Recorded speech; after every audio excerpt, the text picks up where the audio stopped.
Hey guys, in this video I'll show you how to change your button layout on Fortnite mobile.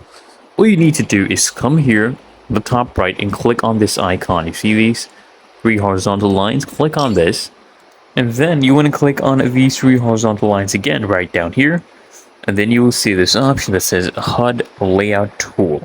Click on this. It will open this up. Now here you can go ahead and edit everything. You can move everything, so create a new layout profile. Look at this, I can move everything here, I can change everything.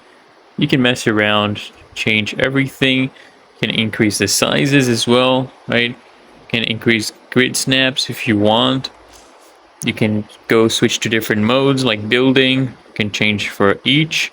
This is the edit mode, the jam, right? Creative mode. You can go ahead and do that, and then you can go ahead and switch between modes. And if I come here, I can click on different widgets, change the properties for each, and here are your different layouts. You can go ahead and select, and if you want to reset, you can come and click on this option to reset your layout. And it's really that easy and simple. So I hope this guide provided value to you, and if it did, consider smashing that like button as well as subscribing to frequently asked questions, and I'll see you guys in the next one.